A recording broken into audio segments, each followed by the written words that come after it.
Hi everyone, welcome to project3dprint.com. Today we're going to be assembling the laptop cooler pad project. This is a really easy project to assemble and build. If you haven't already, then jump online, project3dprint.com, and you'll find the project where you can find links to download the print files, the STL files, and also you can order the electronic components for the kit too. So if you've already done that, then we can get started. Basically there's two different files that you'll need to print out. This first one here, which you can see is one of the arms for the laptop cooler.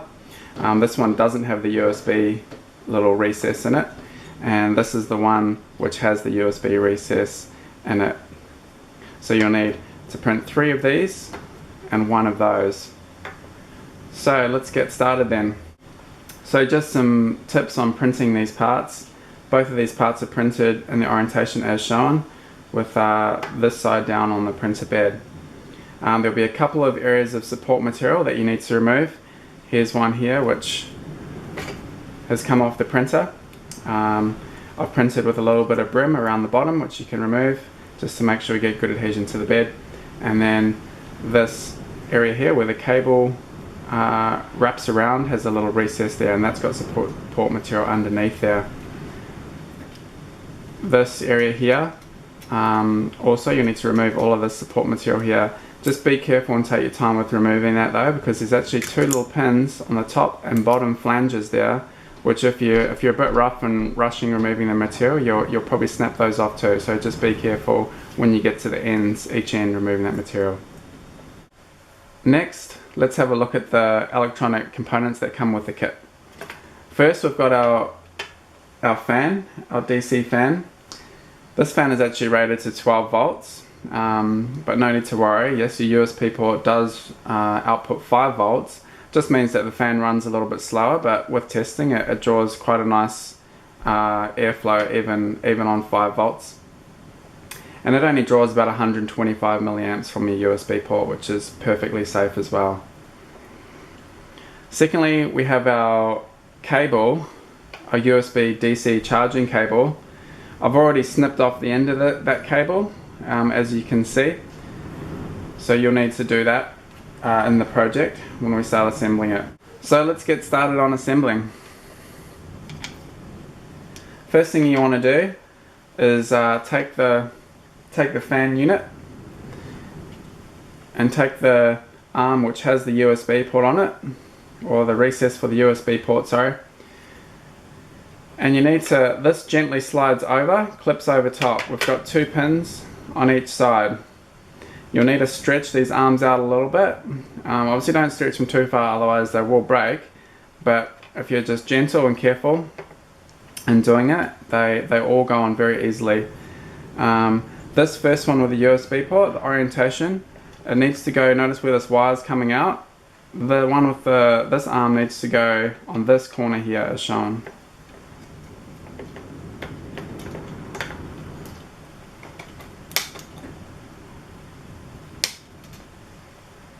So we just gently spread the arms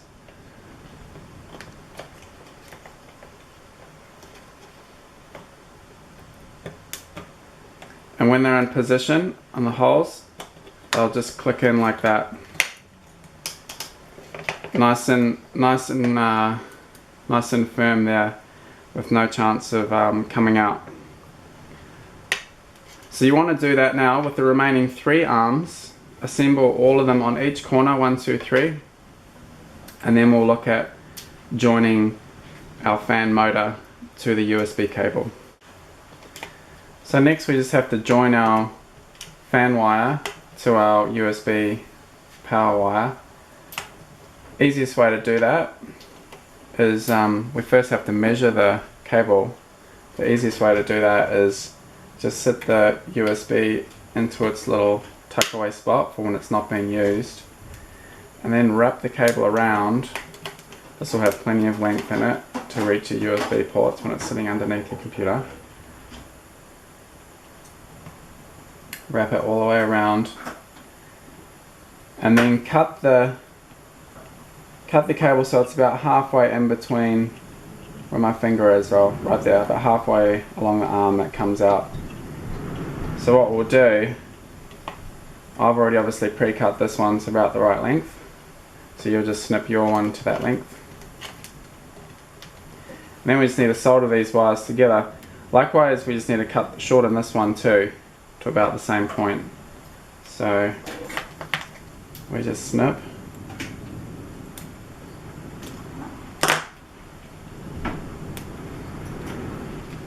And we'll just expose a little bit of wire at the end.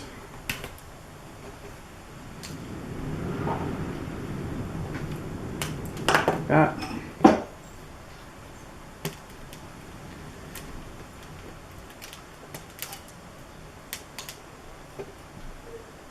And so that we can get a nice fitting at the end, it's actually easier to slide the wires up through here because it's very hard to get that black cable through any other way.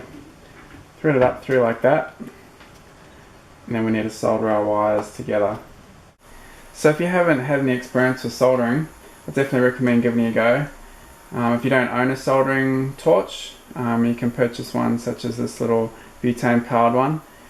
Very easy to use, just recharge with a butane canister.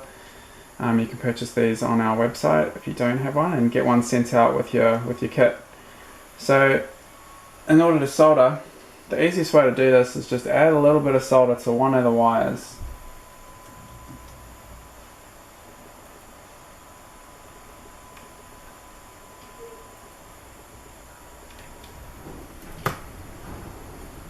And then we can bring the other wire into it and just gently work the solder onto both wires like that. So once you've got those two wires soldered up, we just need to apply a bit of electrical tape to each connection just to cover our join.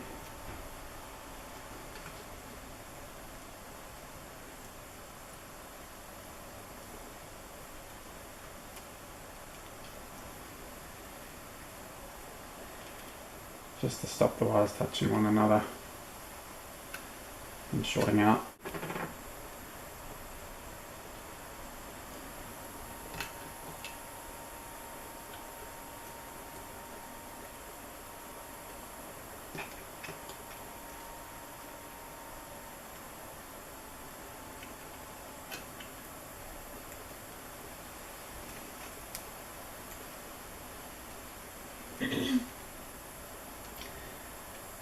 Okay, once you've got those covered up, we can tuck this away. So once you've got these two wires all taped up, just do your best to tuck them back into this little recess where we pulled them out from. So that's about as good as we'll get those wires there. Just make sure that it's when it's sitting right way up, that it's sitting nice and flat on your surface.